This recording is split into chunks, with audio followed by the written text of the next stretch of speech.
आज हम लोग साइंस में फिजिक्स पढ़ रहे हैं और पिछले क्लास में आप केंद्रीय बल तक पढ़े थे और आज का टॉपिक है दाब। प्रेशर से मतलब दाब से शुरू कर रहे हैं, ठीक है। तो दाब किसे कहते हैं? प्रति एकांक क्षेत्रफल पर लगने वाले बल को दाब कहते हैं। प्रति एकांक क्षेत्रफल पर लगने वाले बल को दाब कहते हैं। तो दाब बराबर बल बटा क्षेत्रफल। दाब बराबर बल बटा क्षेत्रफल, हाँ, यानी इकाई क्षेत्रफल पर लगने वाला बल। इकाई क्षेत्रफल पर लगने वाले बल को दाब कहते हैं। दाब का एसआई मात्रक पास्कल। तो दाब का एसआई मात्रक तो एक पास्कल होता है और एक होता है न्यूटन प्रति मीटर स्क्वायर। न्यूटन प्रति मीटर स्क्वायर और एक होता है पास्कल, ठीक है। तो दाब जो होता है क्षेत्रफल के व्युत्क्रमानुपाती। दाब क्षेत्रफल के व्युत्क्रमानुपाती और बल के समानुपाती, ठीक है। तो ध्यान रखना है, अगर हम दाब बढ़ाएंगे दाब अगर बढ़ाएंगे तो क्षेत्रफल कम हो जाएगा।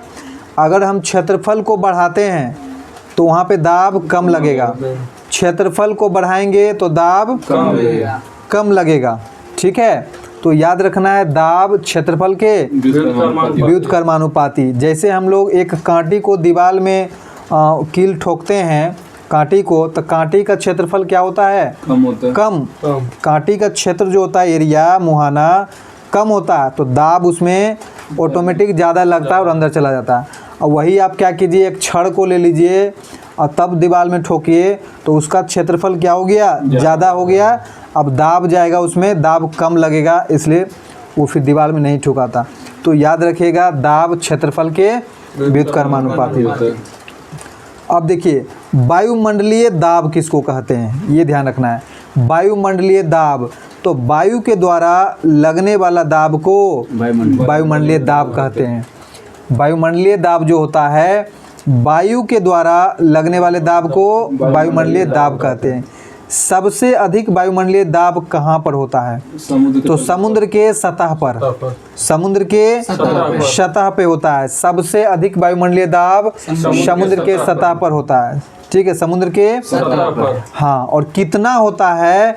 तो 76 सेंटीमीटर पारे की ऊंचाई के बराबर होता है।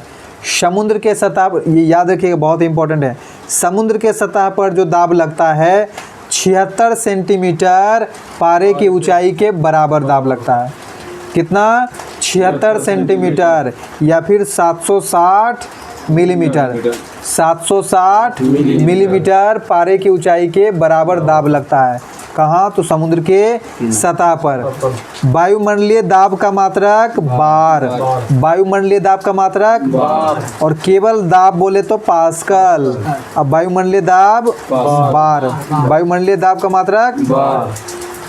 तो एक बार बराबर 10 पर पावर 5 पास्कल। एक बार बराबर 10 पर पावर 5 पास्कल, यानी बार पास्कल से बड़ा है। बार पास्कल से एक बार बराबर 10 पर पावर 5 पास्कल या 10 पर पावर 5 न्यूटन प्रति मीटर स्क्वायर। एक वायुमंडलीय दाब बराबर कितना होता है, ये याद रखना है। एक वायुमंडलीय दाब जो होता है कितना मिली बार के बराबर? तो 1013.2 मिली बार। 1013.2 मिली बार।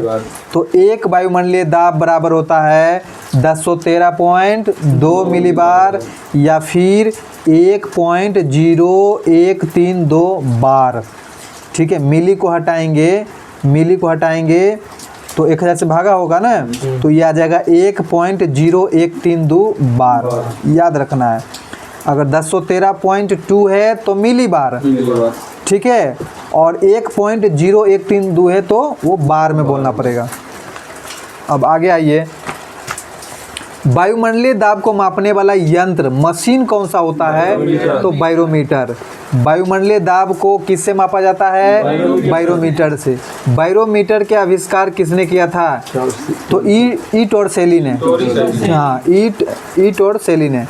बैरोमीटर का खोज किसने किया? ईट और सेली ने। ठीक है, अब सुनिए, बैरोमीटर जो मशीन है, यंत्र है, ये क्या मापता है? वायुमंडलीय दाब। तो देखिए कैसे मापता है। यदि बैरोमीटर का पारा अचानक नीचे गिर जाए तो क्या होगा? अचानक नीचे गिर गया, आंधी तूफान, जोरदार वर्षा और चक्रवात। ठीक है, अचानक नीचे गिर जाए तो। ठीक है, अगर धीरे धीरे नीचे गिर रहा है तो बारिश होने का संभावना। धीरे धीरे नीचे गिर रहा है तो अचानक गिर जाए, आंधी तूफान वर्षा चक्रवात। धीरे धीरे गिर रहा है तो बारिश होने का संभावना। ठीक है, अगर धीरे धीरे ऊपर आ रहा है तो मौसम साफ, सूखा या फिर शुष्क मौसम। ठीक है, मौसम साफ, सूखा या फिर शुष्क मौसम। ठीक है, देखिए ऊंचाई पर जैसे जैसे कोई व्यक्ति जाता है उसके शरीर में हीमोग्लोबिन की मात्रा क्या होता है? बढ़ता है। हीमोग्लोबिन की मात्रा बढ़ता है। इसलिए देखते होंगे कोई पहाड़ पे चढ़ता है तो नाक से ब्लडिंग होने लगता है। तो ऊंचाई पर जैसे जैसे कोई व्यक्ति चढ़ता है तो उसके शरीर में हीमोग्लोबिन का मात्रा बढ़ता है। ठीक है, ऊंचाई बढ़ने पर वायुमंडलीय दाब क्या होता है? कम। ऊंचाई बढ़ने पर वायुमंडलीय दाब कम हो जाता है। ऊंचाई बढ़ने पर वायुमंडलीय दाब कम हो जाता है। तो याद रखना है, अगर ऊंचाई बढ़ रहा है तो वायुमंडलीय दाब कम जाएगा। ठीक है, वायुमंडलीय दाब कम हो जाएगा। तो याद रखिएगा, बैरोमीटर का अचानक उठना, अचानक ऊपर की ओर जाएगा तो क्या होगा? अत्यधिक सूखा का संकेत है। हाँ, धीरे धीरे उठ रहा है, मौसम साफ है, सूखा शुष्क है। अचानक ऊपर उठ जाए तो अत्यधिक सूखा का संकेत है, अत्यधिक सूखा। ठीक है, अत्यंत शुष्क मौसम। तो ध्यान रखना है, अगर नीचे धीरे धीरे आ रहा है तो धीरे धीरे आएगा तो बारिश, जोर से नीचे आ जाए तो आंधी तूफान। अगर धीरे धीरे ऊपर आ रहा है, मौसम साफ, जोर से ऊपर आ रहा है तो बहुत सूखा। ठीक है, हाँ, अब आगे आइए। तो ऊंचाई बढ़ने से वायुमंडलीय दाब क्या होता है? घट जाता है। ठीक है, अब देखिए, वायुमंडलीय दाब अगर बढ़ जाए तो क्वथनांक भी क्या होता है? बढ़ जाता है। क्वथनांक भी बढ़ जाता है। जैसे हम लोग पहाड़ों पे जाते हैं, ऊंचाई तो बढ़ गया तो वहाँ पे वायुमंडलीय दाब क्या होता है? घट जाता है। ऊंचाई पे जाने पे वायुमंडलीय दाब घट जाता है। और क्वथनांक भी क्या होता है? घट जाता है। क्वथनांक भी घट जाता है। तो खाना क्या होता है? देरी से पकता है। खाना देरी से। ठीक है, तो याद रखिएगा, पहाड़ पर खाना जल्दी नहीं बनता क्योंकि वहाँ का वायुमंडलीय दाब कम होने से क्वथनांक कम हो जाता है। प्रेशर कुकर में खाना जल्दी बनता है। क्यों? प्रेशर कुकर में वायुमंडलीय दाब को बढ़ाया जाता है। प्रेशर कुकर क्या करता है? वायुमंडलीय दाब को बढ़ाता है। वायुमंडलीय दाब बढ़ जाता है, क्वथनांक भी उसमें बढ़ जाता है, तो खाना जल्दी बन जाता है। प्रेशर कुकर में खाना जल्दी बनता है, पहाड़ों पे खाना देरी से बनता है। पहाड़ों पे खाना देरी से बनेगा। तो पर्वतारोही जो है अपने साथ पहाड़ पे क्या ले जाता है? तो ऑक्सीजन वाला सिलेंडर, जिसमें क्या भरा होता है? ऑक्सीजन तो रहेगा ही रहेगा, और क्या होता है? Nitrogen gas, O2+N2, O2+N2। तो पर्वतारोही अपने साथ ऑक्सीजन सिलेंडर में O2+N2 रहता है। O2+N2। N2 क्या है? सबसे भारी गैस है N2। ठीक है, तो ऊपर जाने के लिए वो ये O2+N2 ही ले जाता है पर्वतारोही। वहीं गोताखोर के बारे में बोले, ठीक है, पानी में, नदी समुद्र वगैरह में जो गोताखोर जो जाते हैं वो क्या ले जाते हैं अपने सिलेंडर में भर के? तो अगर कम गहराई जाना है तो भारी गैस ले जा सकता है, मतलब N2। कम गहराई जाएगा तो N2, ऑक्सीजन तो रहेगा ही, O2 तो रहेगा ही, और उसके साथ N2। अधिक गहराई पे जाना है तो हल्का गैस ले जाएगा, हीलियम ले जाएगा। ठीक है, अधिक गहराई पे जा रहा है तो भारी गैस नहीं ले जाता, helium plus O2, helium plus O2, तो ध्यान रखना है। मरीज को बताइए, मरीज को कौन सा गैस सिलेंडर में जो भरा जाता है, मरीज को ऑक्सीजन और हीलियम, हल्का गैस दिया जाता है, ठीक है, ऑक्सीजन और हीलियम, ऑक्सीजन और हीलियम। पर्वतारोही क्या ले जाता है, नाइट्रोजन, नाइट्रोजन भारी गैस, ऑक्सीजन और नाइट्रोजन, ऑक्सीजन और नाइट्रोजन। अब देखिए द्रव में दाब, द्रव में दाब, द्रव में दाब प्रेशर लगता है, जिसे दूध का पाउच जो होता है सुधा दूध वाला, उसमें दबाइए, पाउच उसमें प्रेशर लगेगा। तो किसी भी द्रव में दाब, या फिर कोई पाइप है, पाइप में पानी भरा हुआ है तो वो क्या कर रहा है, चारों सतह की ओर और नीचे की ओर वो भी क्या कर रहा है, प्रेशर लगा रहा है सतह पे, कोई बोतल में या ग्लास में। तो द्रव में दाब, द्रव में दाब याद रखिएगा HDG, P बराबर HDG, द्रव में दाब P बराबर HDG याद रखिएगा, न्यूमेरिकल बनता है, इससे सवाल भी आता है। HDG, H क्या है, हाइट या गहराई, H क्या है, ऊंचाई या फिर गहराई, ठीक है। D क्या है, डेंसिटी यानी घनत्व, D क्या है, डेंसिटी यानी घनत्व। G क्या है, गुरुत्वीय त्वरण, G मतलब छोटी g है गुरुत्वीय त्वरण। अब P क्या है, प्रेशर यानी दाब। तो P बराबर HDG, ये केवल द्रव में दाब के लिए है, P बराबर HDG। अब आइए, गहराई बढ़ने पर दाब क्या होता है, बढ़ता है, गहराई बढ़ने पर दाब बढ़ता है। देखिए तीनों चीज़ पे डिपेंड करेगा ना दाब, एक तो H पर मतलब गहराई, और दूसरा है D मतलब डेंसिटी, उस पानी का घनत्व क्या है। अगर ज़्यादा घनत्व है तो दाब ज़्यादा, कम घनत्व है तो दाब कम। और गुरुत्वीय त्वरण तो खैर धरती पे फिक्स है, तो ज़्यादातर यही दो पे डिपेंड करेगा, H और D पर, H और D पर। तो गहराई बढ़ने पर दाब क्या हो जाएगा, बढ़ता है, गहराई बढ़ने पर दाब बढ़ता है, गहराई बढ़ने पर दाब बढ़ता है। देखते होंगे नदी वगैरह में ऊपर प्रेशर कम रहता है, लेकिन जैसे से नीचे जाइएगा वहाँ पे दाब क्या होता है, बढ़ जाएगा, दाब ज़्यादा होता है, ठीक है। हाँ, तो गहराई बढ़ने पर दाब बढ़ जाता है, घनत्व बढ़ने पर द्रव में दाब क्या होता है, बढ़ जाएगा, घनत्व बढ़ने पर दाब क्या हो जाएगा, बढ़ जाएगा। अगर हम बात करें पानी, दूध, शहद, किस में प्रेशर ज़्यादा होगा, तो शहद में, घनत्व शहद का ज़्यादा होता है तो शहद का क्या होगा, दाब ज़्यादा, शहद में दाब ज़्यादा, फिर दूध में और फिर पानी में, सबसे कम पानी में। तो गुरुत्वीय त्वरण बढ़ने पर भी द्रव में दाब बढ़ जाएगा। अगर गुरुत्वीय त्वरण भी अगर बढ़ रहा है तो दाब क्या हो जाएगा, बढ़ जाएगा, मतलब तीनों के समानुपाती है। P बराबर HDG, P बराबर HDG, ठीक है। तो द्रव का दाब पर गहराई बढ़ने पर क्या होता है, बढ़ता है, गहराई बढ़ने पर बढ़ता है। दाब का मान बर्तन के आकार पर निर्भर नहीं करता, ध्यान रखिएगा। ये नहीं कि हम गिलास में रख दिए, कटोरा में रख दिए, बाल्टी में रख दिए, किस में दाब ज़्यादा लगेगा, तो वो आकार पे निर्भर नहीं करता, आकार पे निर्भर नहीं करता, वो गहराई और घनत्व, गहराई और घनत्व और एक गुरुत्वीय त्वरण है, ठीक है। अब आगे आइए, पास्कल का नियम, पास्कल का नियम। तो पास्कल का नियम जो है, किसी बंद बर्तन में, किसी बंद बर्तन में भरे हुए द्रव में बाहर से लगाया गया दाब सभी दिशाओं में समान रूप से बंट जाता है, उसी को बोलते हैं पास्कल का नियम, पास्कल का नियम, पास्कल का नियम। तो किसी बंद बर्तन में, किसी बंद बर्तन में पास्कल का नियम लगता है, बंद बर्तन में पास्कल का नियम, बंद बर्तन में पास्कल का नियम। आप वो क्या बोलता है, दूध का पौच लेके आप उस पर दाब लगाइए, वो भी बंद है ना, तो बंद चीज़ों में जो दाब लगेगा वो पास्कल का नियम काम करता है। उसको अगर हम दबाएंगे तो चारों तरफ से उसमें समान दाब लगेगा।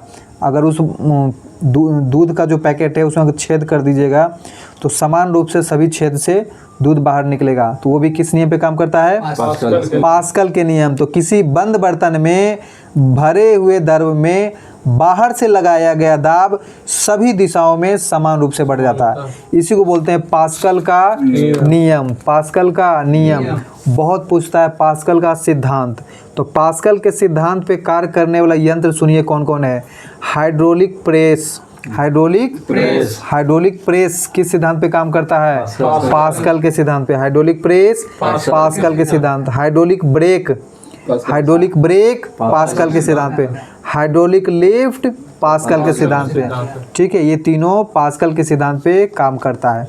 ठीक है, अब देखिए, यदि गुरुत्वीय त्वरण का मान शून्य हो जाए, यदि गुरुत्वीय त्वरण का मान शून्य हो जाए, तब द्रव के भीतर प्रत्येक बिंदु पर दाब क्या होगा?